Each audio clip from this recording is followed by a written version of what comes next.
नमस्कार मित्रांनो, सुस्वागतम. घरोघरी मातीच्या चुली या मालिकेच्या आजच्या भागामध्ये ओवी आणि ऋषिकेश पतंग तयार करत असतात. तर जानकी तिळाचे लाडू किचनमध्ये बनवत असते. जानकीचे लाडू खूप छान होतात. तर ओवी आणि ऋषिकेश आपल्या नावाचा तर ओवी ही आपल्या नावाचा मस्त असा पतंग तयार करतात. म्हणून आता ओवी ते पतंग बघून खूप खुश होते आणि ऋषिकेशला म्हणते की बाबा झाले एकदाचे, आणि बघितलं का की आपल्या नावाचे पतंग किती छान झालेत ना. त्यावर आता ऋषिकेश म्हणतो की हो ना ओवी, आणि उद्या बघच तू की तुझ्या या पतंगापेक्षा माझी पतंग खूप अशी उंच उडणार आहे. ओवी म्हणते की नाही माझी उडणार. ऋषिकेश म्हणतो की कसे काय नाही माझी उडणार. ओवी म्हणते की नाही बाबा माझी उडणार. आणि तेवढ्यात आता जानकी येते. जानकी दोघांना सुद्धा म्हणते की चूप, मला कधी कधी कळतच नाही की लहान तुम्ही आहात की ही, असं ऋषिकेश आणि ओवीला म्हणते. काय अशी बडबड तुमची सुरू आहे. त्यावर आता ऋषिकेश म्हणतो की असू दे जानकी, हा पतंग नाही माझ्यासाठी तर इमोशन आहे. आणि तुम्हाला माहिती आहे का लहानपणी जेव्हा अगं आम्ही पतंग उडवायचो ना तेव्हा सर्वात पुढे माझी पतंग असायची. अगदी ऋषिकेश खुशून सांगत असतो की सगळ्यात उंच माझी पतंग असायची. तर तेवढ्यात आता ओवी विचारते की बाबा अहो मग फिरकी कोण धरायचं. तर ऋषिकेश आता म्हणून जातो की अगं दुसरं कोण, तुझा गुलाबजाम काका सारंग. तेव्हा आता ऋषिकेश लगेच शांत होतो आणि त्याला आता सारंगचं नाव घ्यायचं नाही याची आठवण होते. तेवढ्यात जानकी लगेच आता त्याचा जो काही आहे ते मनातील विचार काढण्यासाठी म्हणते की हो हो, आणि दोन्ही आपल्या हाताचे मुठी दाबते आणि ते हात पुढे करते आणि दोघांनाही म्हणते की मी हे बघा मी तुम्हाला अगदी खाण्यासाठी काय आणलेलं आहे, तिळाचे लाडू. आणि आता ओळखा बघू कोण आणि कुठल्या हातात लाडू आहे, चला कमॉन. तेव्हा ऋषिकेश म्हणतो की थांब ओवी मी ओळखणार. तर ओवी म्हणते की नाही बाबा मी ओळखणार. दोघांमध्ये पुन्हा मी आणि ऋषिकेश म्हणतो की नाही मी, असं सुरू होतं. तर जानकी पुन्हा त्यांना चूप करते. प्रत्येक वेळेस का भांडत असतात दोघेही. अगदी शांतता, मी 1 2 असं 3 काउंट देणार आहे आणि तोपर्यंत तुम्ही हाताला टच करायचं, ओके. तेव्हा मात्र आता जानकी लगेच 1 2 3 असं म्हणते. तर आता ओवी एका हाताला टच करते तर ऋषिकेश म्हणतो की नाही त्यात नसणार आहे. तेव्हा आता जानकी दुसरा हात उघडते तर त्यावर लाडू असतो. तर ओवी अगदी पटकन उचलते आणि हो बाबा अहो मला लाडू मिळाला, आता तुम्हाला नाही. तेव्हा आता ऋषिकेश म्हणतो की मला नाही. तर जानकी आपला दुसरा हात पुढे करते आणि त्या हातात आता तिळाचा लाडू असतो तो ऋषिकेश समोर धरते. आणि असं कसं, मी केलेला लाडू तुम्हाला मिळणार नाही असं कधी होईल का. तेव्हा ऋषिकेश आता जानकीकडे एकटक पाहत असतो आणि जानकी अगदी रोमांटिक होऊन ऋषिकेशच्या डोळ्यात पाहत असते आणि विचारते की कसं झालं लाडू. तर ऋषिकेश म्हणतो की अगदी गोड. तेव्हा ओवी अगदी लाजूनच या दोघांकडे बघत असते आणि हसते. तेव्हा ऋषिकेश म्हणत असतो की अगं जानकी अगदी तुझ्यासारखा हा लाडू अगदी गोड झाला. म्हणून ऋषिकेश जानकीला सुद्धा आपला तो उष्टा लाडू भरवतो. तेव्हा जानकी खुशून लाडू खात असते. तर ओवी म्हणते की आई आणि बाबा. तेव्हा मात्र आता ओवी लगेच म्हणते की आई आणि बाबा अहो तुमच्या लहान मुली समोर सुद्धा फ्लर्ट करू नका. तर जानकी विचारते की काय ग फ्लर्ट म्हणजे नक्की काय. तेव्हा मात्र ओवी पटकन लाडू तोंडात टाकते आणि काही उत्तर देत नाही आणि प्रत्येक लगेच काहीतरी कामात ती पतंग तयार करण्याच्या लागते. या जानकीकडे ती लक्ष देत नाही. तर आता जानकी ऋषिकेशला हळूच म्हणते बघितलंस का किती आगाऊ झाली ते. ऋषिकेश म्हणतो की हो ना अगदी तुझ्यासारखी. जानकी रागाने म्हणते की काय हो ऋषिकेश. आणि तेवढ्यात गुलाबदादा येतात. गुलाबदादा म्हणतात की वहिनी साहेब अहो आम्हाला सुद्धा तिळगुळ द्या ना. तर जानकी गुलाबदादांना बघून खूप खुश होते आणि ऋषिकेश सुद्धा. जानकी म्हणते की अहो या ना गुलाबदादा, अगदी करेक्ट वेळाला तुम्ही आलात. म्हणून जानकी त्यांच्यासाठी तिळाचे लाडू आणायला आज जाते. तेव्हा आता गुलाबदादा म्हणतात की काय पतंग बनवतात. आणि ओविताई खरंच खूप मस्त असे गुलाबदादा म्हणतात. तर ऋषिकेश विचारतो की काय गुलाब तुमची तयारी कुठपर्यंत आली. जानकी लाडू घेऊन येते आणि सर्वांना देते. तर गुलाबदादा लाडू खातात आणि खरंच वहिनी साहेब वाव खूपच मस्त झाले हे लाडू असे खुशून म्हणतात. तेव्हा जानकी म्हणते की गुलाबदादा अहो सगुणासाठी सुद्धा मी लाडू केलेत, घेऊन जा थोडेसे. तेव्हा मात्र आता जानकी 2 डब्बे भरून ठेवते आणि गुलाबदादांना दाखवते की गुलाबदादा हा 1 डब्बा आणि हा 1 डब्बा. तेव्हा आता गुलाबदादा म्हणतात की वहिनी साहेब अहो हे 2 डब्बे आमच्यासाठी खूप होतील. तेव्हा आता जानकीला एक डब्बा रणदिव्यांच्या घरात म्हणजे आशीर्वाद बंगल्यामध्ये द्यायचा असतो। जानकी 2 पिशव्या घेते आणि हा डब्बा आहे सगुणा आणि तुमच्यासाठी म्हणून तो पिशवीत घालून देते आणि दुसरा डब्बा म्हणते की हा डब्बा आहे। तर गुलाबदादा म्हणतात की हो हो कळलं मला। तर जानकी म्हणते की अहो जरा शांत। तेव्हा गुलाबदादा म्हणतात की तुम्ही मला कॉल केला होता ना तेव्हाच माझ्या लक्षात आलं होतं, त्यामुळे अहो वहिनी साहेब तुम्ही काही काळजी करू नका, 1 नंबरचे तुमचे हे तिळाचे लाडू ज्याकडे तुम्हाला पोहोचवायला पाहिजे त्याकडे नक्की पोहोचतील। तेव्हा आता जानकी खुशून म्हणते की हो हो अगदी बरोबर आणि अजून हे तिळाचे लाडू घ्या आणि अजून तोंड गोड करा। त्यानंतर आता इकडे रणदिव्यांच्या घरामध्ये जे काही हलव्याचे दागिने असतात तर ते घेऊन एक काकू येतात आणि सुमित्रा ताई हे घ्या तुमच्या हलव्याचे दागिने असं म्हणतात। सुमित्रा ताई म्हणतात की बरं झालं तुम्ही हे दागिने घेऊन आलात। आणि तेवढ्यात अवंतिका बाहेर येते आणि त्या काकू विचारतात की ही तुमची दुसरी सून ना? तेव्हा सुमित्रा म्हणते की हो हो। तेव्हा आता अवंतिका त्यांना नमस्कार करते आणि त्या काकू सुद्धा। तेव्हा सुमित्रा अवंतिकाला म्हणते की अगं मी यांच्याकडून तुझ्यासाठी हे हलव्याचे दागिने मागितले होते आणि खरंच तुझ्यावर हे दागिने खूप छान दिसतील। तेव्हा अवंतिका म्हणते की आई अहो छान आहेत पण तुम्ही रेडीमेड दागिने का मागवले? अहो मी दागिने करणार होते, तुम्ही रागवलत का माझ्यावर? सुमित्रा म्हणते की अगं अवंतिका रागवेल कशी मी? कसं आहे की उद्या आता संक्रांत आहे त्यामुळे घरात सुद्धा खूप धावपळ असेल आणि तुला तुझी सुद्धा कामं असतील त्यामुळे तू तरी किती करणार ग, त्यामुळे मुद्दामून मी मागवूनच घेतले हे दागिने। अगं संक्रांतीसाठी तू इतका उत्साह दाखवला हेच माझ्यासाठी खूप आहे हो की नाही निलिमा ताई? तर निलिमा ताई म्हणतात की हो हो हो संक्रांत म्हणजे घरच्या सुनांचा उत्साहाचा सण असतो आणि आता जानकीच पहा ना केवढ्या उत्साहाने ती संक्रांत साजरी करायची, दागिने सुद्धा बनवायची आणि हळदी कुंकवाला येणाऱ्या प्रत्येक बायका हे तिच्या दागिन्यांचं खूप असं कौतुक करायच्यात। माझे हे बनवलेले रेडीमेड दागिने तर माझे मागेच राहायचे आणि तिचे दागिने मात्र भाव खाऊन जायचे। तेव्हा सुमित्राला खूप असं वाईट वाटत असतं, जानकीची आठवण येते। तेव्हा निलिमा ताई विचारतात की आता जानकी नाही ना इथे? तेव्हा अवंतिका आणि सुमित्रा एकमेकांकडे बघायला सुरुवात करतात। तर आता निलिमा ताई म्हणतात की ठीक आहे काही हरकत नाही, त्यामुळे अवंतिका तू हे दागिने उद्या नक्की घाल, तुझ्या काळ्या साडीवर ते तुला खूप असे शोभून दिसतील। आणि ठीक आहे सुमित्रा ताई येते मी असं बोलून निलिमा ताई आता निघतात। तर सुमित्रा ताई म्हणतात की उद्या हळदी कुंकाला मात्र नक्की या। तेव्हा निलिमा ताई म्हणतात की हो हो आणि त्या निघून जातात। तर आता सुमित्रा खूप अशी अस्वस्थ होते। तर आता अवंतिका विचारते की आई अहो काय झालं? तेव्हा सुमित्रा म्हणते की अगं अवंतिका तू बघितलंस ना बाहेरचे लोक सुद्धा जानकीची सारखी किती आठवण काढतात ते। उद्या आपल्याकडे इतका मोठा कार्यक्रम आहे, हळदी कुंकासाठी बायका येणार आहेत। दरवर्षी जानकी इतक्या उत्साहाने सर्व तयारी करायची, बायकांना काय खायला द्यायचं काय वाण द्यायचे हे सर्व काही जानकी अगदी एकटी सर्व करायची। आणि जेव्हा उद्या आता बायका घरी येतील तर तिच्याबद्दलच विचारणार आणि तीच आता चर्चा सुरू राहील। तेव्हा अवंतिका म्हणते की आई अहो पण आपण ही चर्चा थांबू शकतो? त्यावर आता सुमित्रा विचारते की कशी अवंतिका? तेव्हा अवंतिका खुशून म्हणते की आई अहो आपण जर जानकी बहिणीलाच येते घरी हळदी कुंकाच्या या कार्यक्रमासाठी संक्रांतीला बोलावलं तर? तेव्हा सुमित्रा थोडीशी घाबरते आणि अवंतिकाला म्हणते की अगं जानकीला आपण घरी बोलवायचं?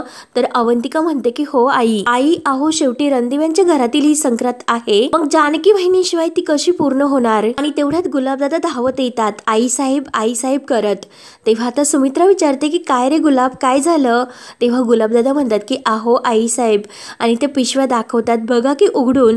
तेव्हा आता सुमित्रा त्यातून तो डब्बा काढते आणि डब्बा उघडते आणि विचारते की काय रे गुलाब तिळगुळ आणलंस? तर गुलाब म्हणतं की हो हो। तेव्हा तू केलंस का असं विचारत असताना जेव्हा आता तिळगुळाचा वास घेते तेव्हा विचारते की जानकीने केलंस ना हे सर्व?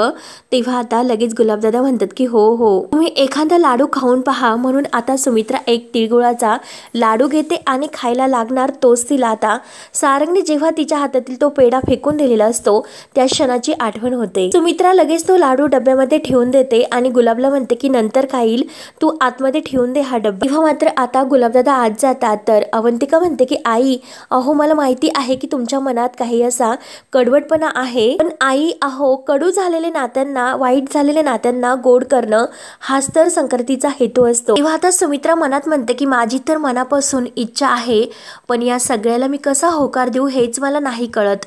सुमित्राला सुद्धा असं वाटत असतं की जानकीने संक्रांतीला या घरामध्ये यावं, परंतु ऐश्वर्या आणि सारंग या दोघांना ती घाबरत असते। तेव्हा आता सुमित्रा शांत जेव्हा असते तर अवंतिका म्हणते की आई अहो तुम्ही काहीच बोलू नका, पण तुमच्या मनातील हे उत्तर मला कळले। तेव्हा आता अवंतिका खुशून आपले ते हलव्याचे दागिने घेते आणि आत जाते असते. सुमित्रा आता शांतच असते, अगदी अस्वस्थ. त्यानंतर आता ओवी ही इकडे पतंग उडवायचा खूप प्रयत्न करते, परंतु तिची पतंग काही उडत नसते.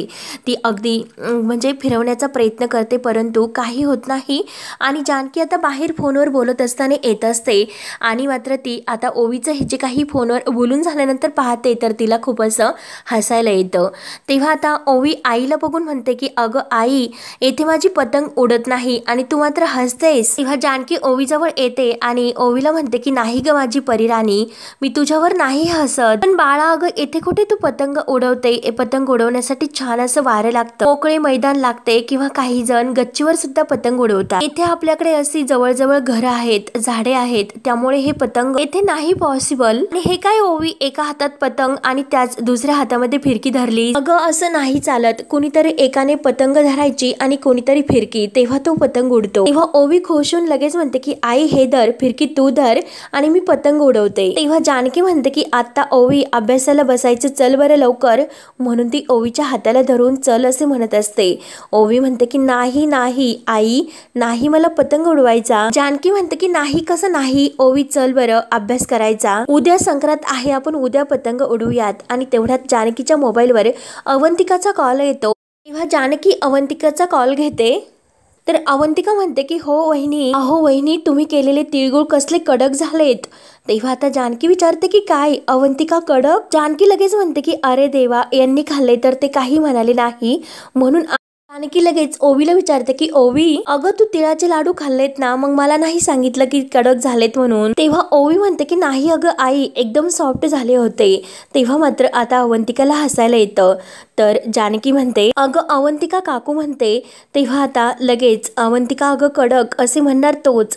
अवंतिका म्हणते की वहिनी अहो कडक म्हणजे तसे कडक नाही हो, कडक म्हणजे छान असे कमाल झाले अगदी तुमच्यासारखे. तेव्हा जानकीला हसायला येतं आणि काय ग अवंतिका तू पण कडक म्हणजे छान झाले, मला कसं कळणार, मला तर उगाच तू टेन्शन दिलं. तेव्हा अवंतिका म्हणते की ठीक आहे. अहो जानकी वहिनी, आता मी तुम्हाला खुश करते, कारण उद्या माझ्या या घरातील पहिला तिळवा आहे आणि हळदी कुंकवाचा कार्यक्रम आहे, त्यासाठीच आमंत्रण देण्यासाठी मी तुम्हाला कॉल केला होता. आणि वहिनी काही झालं तरी माझ्या तिळवेला यायचं हं. तेव्हा जानकी सुद्धा खुश होऊन म्हणते की अवंतिका अगं मी तेथे त्या घरात असते तर तुझा तिळवा अगदी जल्लोषात साजरा केला असता, आणि आता मी तेथे नाही आणि शक्य सुद्धा नाही. तर अवंतिका विचारते की का हो वहिनी, का शक्य नाही. हो आत्ताच मी आईंशी सुद्धा बोलले की उद्या संक्रांतीच्या कार्यक्रमासाठी जानकी वहिनींना आपण घरी बोलावूयात. तेव्हा जानकी म्हणते की काय अगं अवंतिका तू असं आईंना म्हणालीस, मग आई काय म्हणाल्या. तेव्हा आता अवंतिका म्हणते की आई काही बोलल्या नाही आणि त्यांनी विरोध सुद्धा केला नाही. वहिनी मी तुम्हाला सांगते, अहो मनातून मनोही मन त्यांची तीच इच्छा आहे की तुम्ही या घरात यावं, त्यामुळे मला आता कोणतीही कारण नको, तुम्ही शेवटी उद्या यायचं म्हणजे यायचंच. हा जानकीला थोडंसं वाईट वाटतं. ती अवंतिकाला म्हणते की अवंतिका अगं आता तूच म्हणाली की आई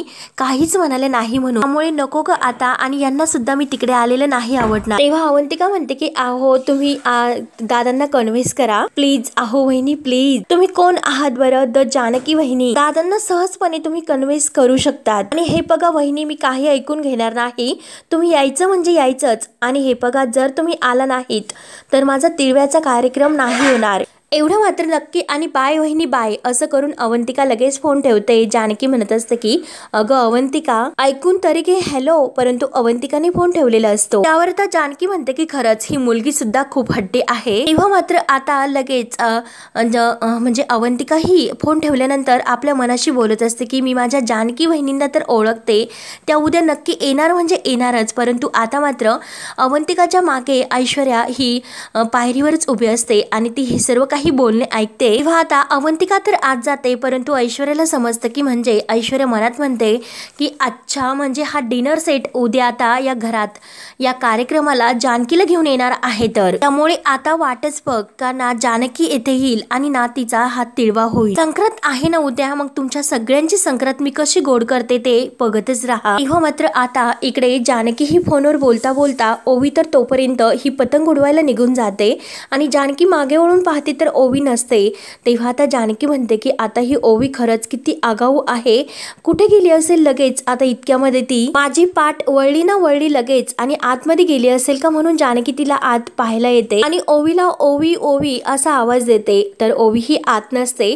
तेव्हा आता जानकी आत बघून येते आणि ही मुलगी तर खरंच ऐकत सुद्धा नाही. पतंगीच्या नादात ना म्हणून जानकी आता चप्पल घालते आणि ओवीला शोधायला निघते. तेव्हा ओवी ही अगदी रोडने ही पतंग उडवत चाललेली असते.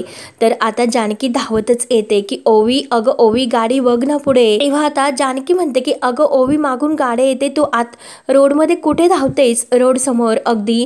तेव्हा आता ओवीच्या मागून एक गाडी येत असते आणि त्याच वेळेस जानकीला आता हे बघून खूप मोठा धक्का बसतो आणि त्याच वेळेस ऐन वेळेस ऋषिकेश येतो आणि ओवीला बाजूला ओढतो. तेव्हा मात्र आता ऋषिकेश त्या गाडीत जे काही आहे त्यावर खूप असा ओरडलेला असतो की डोळे फुटलेत का. तेव्हा ती गाडी थोडीशी पुढे जाते आणि लगेच थांबते.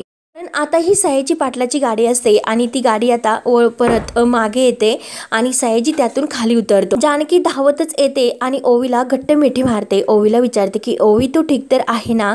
ओवी खूप घाबरलेली असते. तेव्हा आता ऋषिकेश रागाने या सयाजीकडे पाहत असतो.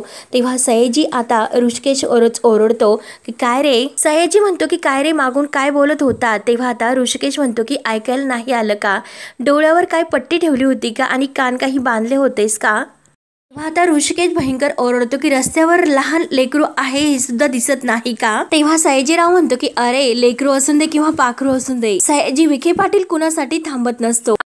काय तुला पोरीची इतकीच काळजी आहे तर मग पोरीला व्यवस्थित सांभाळता येत नाही का, लक्ष नाही देता येत का आणि कायम पोरीच्याच नावाने ओरडत असतो. आणि काय माझीच गाडी भेटली का आज पोरीला ढकलून देण्यासाठी तुला, आणि जर सांभाळता येत नसेल तर पैदा कशाला करतोस, असे जेव्हा आता सयाजी पाटील म्हणतो तर ऋषिकेशला भयंकर असा राग येतो. ऋषिकेश जोरात असा ओरडतो की तोंड सांभाळून बोला सयाजीराव. तेव्हा आता जानकी आणि ओवी तर खूप घाबरतात.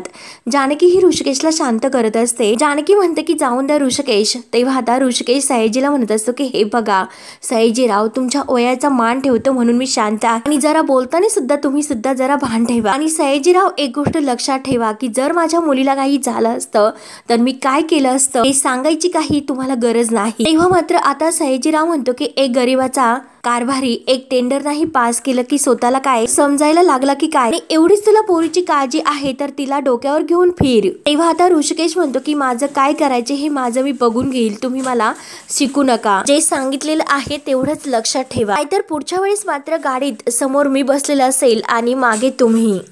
मागच्या वेळेस फक्त मी मान मोडली होती आणि यावेळेस काय करेन हे सांगता येत नाही. तेव्हा आता ऋषिकेश आणि सयाजी पाटील या दोघांमध्ये खूप असं भांडण सुरू होतं.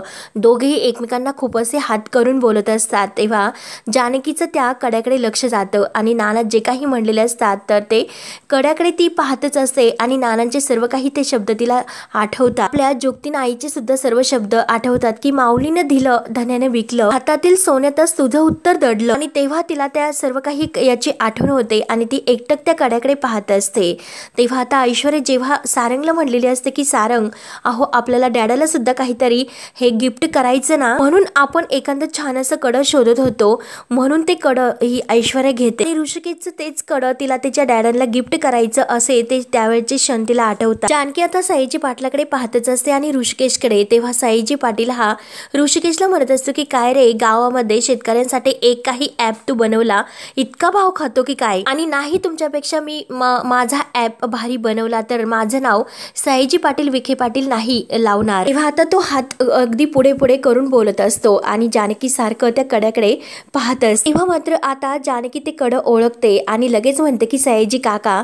तेव्हा मात्र आता सयाजी काका हे रागाने जानकीला म्हणतो की काय काका कुणाला म्हणतेस ग, मी काही कुणाचा काका बिका नसतो आणि तुमचा माझा संबंध काय ग, असे बोलून आता पुन्हा तो गाडीत जेव्हा बसायला लागतो तर ऋषिकेश म्हणतो की हो हो तुम्हाला जे काही करायचं असेल ते तुम्ही करा, मी तुम्हाला नाही घाबरत. तेव्हा आता सयाजीराव लगेच रागाने गाडीमध्ये बसतो आणि तेथून निघून जातो. परंतु जानकी तर सारखी त्याच आता विचारात ती अगदी दडून गेलेली असते. नक्की त्याच कड्याचा ती विचार करत असते. तर ऋषिकेश ओवीला विचारत असतो की ओवी तुला कुठे लागलं तर नाही ना बाळा आणि घाबरू नकोस. आता जानकीच्या डोक्यात फक्त तोच आता कड्याचा विचार असतो. त्यानंतर आता इकडे अवंतिकाचं काम सुरू असतं. ती काहीतरी आता सर्व संक्रांतीच्या उद्याच्या कार्यक्रमाची लिस्ट तयार करत असते आणि तेवढ्यात सौमित्र तेथे येतो।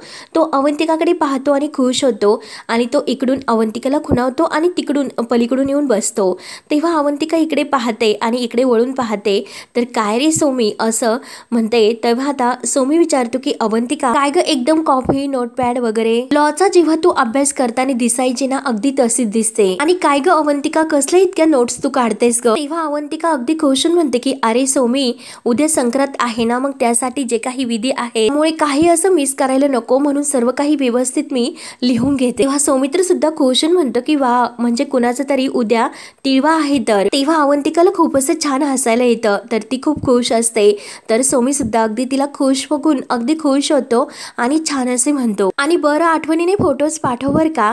तेव्हा अवंतिका म्हणते की हो हो बाबांना तर मी फोटो पाठवणारच आहे आणि तेवढ्यात अवंतिकाचे लक्ष येतं। ती अवंतिका लगेच सौमित्रकडे पाहत म्हणत असते की एक मिनिट सोमी अरे उद्या ना माझे फोटो काढण्यासाठी तूच इकडे आठवणार म्हणजे असणार आहे मग तू मला असं का म्हणतोस की उद्या आठवणीने फोटो पाठव म्हणून। तेव्हा सौमित्र हसतो तर अवंतिका म्हणते की हसू नकोस आणि त्यामुळे बघ ना असं होतं आणि म्हणून मला असं वाटतं की सोमी अरे आज जर आई असती ना तर बरं झालं असतं म्हणून अवंतिकाला आपल्या आईची आठवण होते। तेव्हा सौमित्र प्रेमाने तिच्या डोक्यावरून हात फिरवतो तर अवंतिका म्हणत असते की मी बाबांना सुद्धा म्हटले की या ना बाबा उद्या। तेव्हा बाबा असं म्हटले की उद्या मी तुझ्या तिळव्याला येऊन काय करू तुम्हाला फोटो पाठव। तेव्हा सौमित्र म्हणतो की हो ना अवंतिका बरोबरच आहे आम्ही पुरुष काय करणार आहे तुमच्या बायकांच्या हळदी कुंकामध्ये। अवंतिका म्हणते की अरे जरा बायकोचं कौतुक करण्यासाठी का। तेव्हा सौमित्र सुद्धा हसून म्हणतो की अगं तुझं कौतुक करण्यासाठी येते सर्व बायकाच असते आणि हे बघ आई सुद्धा आहेस ना तुझ्या सोबत आणि हे बघ इमानी पुरुष हे बायकोचं कौतुक हे कार्यक्रम संपल्यानंतर करतात आणि त्यात तू अशी काळी काळी साडी नेसणार तुझा हा गोरा गोरा रंग खरंच तू खूप क्यूट दिसतील। आणि तेवढ्यात आता ऐश्वर्या ही अगदी पायरी उतरून खालीच येत असते आणि या दोघांकडे तिचं आता लक्ष जातं तर सौमित्र अगदी खुश होऊन अवंतिकाला म्हणत असतो की क्यूट क्यूट ते हलव्याचे दागिने आय एम शुअर तू सुंदरच दिसतील म्हणून तो अवंतिकाला मिठीत घेतो। त्या दोघांना असं एकत्र एकमेकांच्या मिठीत बघून ऐश्वर्याचा खूपच असा जळफळाट होतो। तेव्हा तोऱ्याने ती लगेच अवंतिका आणि सौमित्राच्या रूम मध्ये येतात कारण जे दागिने आहे ते आता तिला तेथून पळवायचे असतात आणि ते दागिने घेऊन आता म्हणते की खरंच क्या बात है आजपर्यंत तर या खोलीत येऊन जानकीचे मी सर्व काही दागिने घेत होते आणि आज मात्र अवंतिका मी तुझे दागिने घेतले आणि तसेही आजपर्यंत तू माझं सगळंच काही घेत आली म्हणा माझा मान माझा सुख आणि माझा आनंद सगळं काही हिरावून घेतलं। या घरात आल्यापासून एकही दिवस तू मला सुखाने नाही जगून दिलं अवंतिका त्यामुळे मी सुद्धा मी कशाला मागे राहील तुमचे छोटे छोटे सगळे काही आनंद मी अगदी हिरावून घे। आणि तेवढ्यात ऐश्वर्या आता सौमित्राचा आवाज ऐकते कारण सौमित्र फोनवर बोलत येतच असतो की डॉक्युमेंट्स बद्दल काहीतरी आणि ऐश्वर्या लगेच घाईने ते दागिने परत ठेवून देते। तेव्हा आता तेथे उभी राहते तेव्हा सौमित्राचं लक्ष जातं। सौमित्र फोन ठेवतो आणि ऐश्वर्याला म्हणतो की तू इथे काय करते। ऐश्वर्या म्हणते की मी तर या घरातील एकमेव असे हँडसम पुरुषाला भेटायला आले होते। तेव्हा सौमित्राला राग येतो। सौमित्र म्हणतो की सरळ बोल नाहीतर आत्ताच्या आता इथून निघ। तेव्हा आता ऐश्वर्या म्हणते की अरे हो हो थांब जरा कॉम्प्लिमेंट होती एवढं चिडायला काय झालं तुला बरं ठीक आहे आणि बरं एक तुझ्यासाठी ऑफर आहे आम्ही एक नवीन ऍप लॉन्च करतोय त्यासाठी तू लीगल ऍडवायझर म्हणून काम करशील का। तेव्हा आता सौमित्र रागाने म्हणतो की नवीन कामासाठी माझ्याकडे वेळ नाही आणि तो बाजूला निघून जातो। तर ऐश्वर्या म्हणते की हो ना वेळ जरी तुझ्याकडे असता तरी तू कुठे काम केलं असतं आणि तसंही आतापर्यंत तू माझी कुठलीही ऑफर स्वीकारली म्हणून नेहमीच तू पळ काढत असतो आणि लग्नाच्या बाबतीत सुद्धा तू हेच केलं। सौमित्राला आता खूप राग येतो। सौमित्र लगेच म्हणतो की परत तेच आणि काय ग परत परत तेच तेच बोलत असते तुला मी एकदा सांगितलं की तो भूतकाळ होता म्हणून। तेव्हा ऐश्वर्या म्हणते की तो भूतकाळ अजून सुद्धा माझ्या मनामध्ये हा अगदी सुलभतो पहिल्या दिवशी मला जे काही तुझ्याबद्दल मनात वाटत होतं ती आग अजून सुद्धा माझ्या मनात आहे। तिकडे तर तू त्या व्हॅनेला आईस्क्रीम सोबत हे वेळ घालवण्यात बिझी आहे तिचं कौतुक करण्यात आणि सौमित्र अरे तुला का कळत नाही आज आपलं लग्न झालं असतं मी तुझी बायको असते तुझ्या नावाचं मंगळसूत्र मी घातलं असतं आपली पहिली संक्रांत आपण एकत्र सेलिब्रेट केली असती। तेव्हा आता ऐश्वर्याच्या डोळ्यात थोडंसं पाणी येत असतं परंतु नाही तुझ्या त्या अवंतिकाने माझ्या आणि माझ्या स्वप्नाचा आणि नावाचा पतंग कापला आणि शेवटी तुम्हाला कितीही दूर करण्याचा प्रयत्न कर परंतु शेवटी तो पतंग हा तुझ्याच खिडकीवर येऊन लटकणार आहे। तेव्हा आता सौमित्राला खूप राग येतो। सौमित्र रागाने म्हणतो की तू आता जाणार आहेस की नाही हाताला धरून तुला बाहेर काढू। ऐश्वर्या लगेच आपला हात पुढे करते आणि धर ना, अरे तुला बाहेर काढण्यासाठी माझा हात तर अगोदर धरावा लागेल असं ऐश्वर्या म्हणते. हा माझा तू हात धर, म्हणजे हा हात धरल्यानंतर तुझ्या लक्षात येईल की माझा हा हात तू खूप अगोदर धरायला हवा होता. तेव्हा सौमित्राला खूप राग येतो. सौमित्र लगेच आपला हात वर करून तिला बोलायला सुरुवात करणार, तोच लगेच ऐश्वर्या त्याचा हात पकडते आणि त्याच वेळेस मात्र आता अवंतिका आत येत असते. तेव्हा सौमित्र रागाने ऐश्वर्याला म्हणतो की हे बघ, आणि रागाने तो हात हिसकावत असतो. तेव्हा मात्र अवंतिका हे जेव्हा पाहते तेव्हा मात्र आता सौमित्राला खूप राग येतो. सौमित्र रागाने आपला हात ऐश्वर्याच्या हातातून हिसकावून घेतो. तर अवंतिका आता रागाने ऐश्वर्याकडे बघत असते आणि ऐश्वर्या ही आता ह्या सौमित्राकडेच पाहत असते. तर मित्रांनो, हा भाग येथे संपतो. पुढील भागामध्ये आता सारंग, सौमित्र आणि ऋषिकेश हे सर्वजण एकत्र पतंग उडवत असतात. तेव्हा मात्र आता सारंगचं सर्व काही लक्ष हे पतंग उडवताना पतंगाकडेच असतं. मागे तो पडणार त्याकडे सुद्धा आता लक्ष त्याचं नसतं. परंतु ऋषिकेश मात्र पतंग उडवता उडवता अगदी सारंगकडे त्याचं लक्ष जातं. सारंग पडणार खाली, तोच लगेच ऋषिकेश येतो आणि सारंगला धरतो आणि सारंगला म्हणत असतो की धुंदीत पतंग उडवता उडवता मागे काय आहे याकडे लक्ष देत जा. कसं आहे की ठेस लागून तोंडावर पडण्याची शक्यता जास्त आहे. तेव्हा मात्र आता इकडे जानकी ही घरी आलेली असते आणि आता ऐश्वर्या तिचा आता वाटेल तसा अपमान करते आणि ती ऐश्वर्या आता जानकीला म्हणत असते की तुला तर अवंतिकाचा खूप असा पुळका आहेस ना, मग तुला वाण म्हणून पग ना पग. अगं तिने फाटकी साडी दिलेली आहे. तेव्हा आता जानकी ती साडी उचकत असते. तेव्हा मात्र आता सुमित्राला हे सर्व बघून खूप असं रडायला येत असतं. तेव्हा मात्र आता जानकी ती साडी बघून अगदी खुश होते आणि ही आईंची मग पहिल्या संक्रांतीची साडी आहे अगदी त्यांची. तेव्हा जानकी ती साडी खाली टाकते आणि त्या साडीच्या पाया पडून ती दर्शन घ्यायला जाते. तोच लगेच सुमित्रा पुढे येते आणि सुमित्रा त्या साडीवर आपले पाय ठेवते आणि जानकीला अगदी पायाचं दर्शन देते. तेव्हा मात्र आता सुमित्रा अगदी भरभरून अखंड सौभाग्यवती हो असा संक्रांतीच्या दिवशी अगदी भरभरून आपल्या जानकीला आशीर्वाद देते. तेव्हा जानकीचा अगदी जीव धन्य धन्य होतो आणि आता ऐश्वर्या हे सर्व बघून तिचा तर मात्र खूप असा जळफळाट होतो. कारण आता साडीसुद्धा आता सुमित्रा आईंचीच मिळालेली असते आणि आशीर्वादसुद्धा जानकीला संक्रांतीच्या दिवशी आपल्या आईंचाच मिळतो आणि आता हे सर्व बघून ऐश्वर्याचा आणखीन जळफळाट होतो. तेव्हा आता पुढे काय काय होतं हे पाहण्यासाठी आपल्या चॅनलला नक्की सबस्क्राईब करत राहा. धन्यवाद.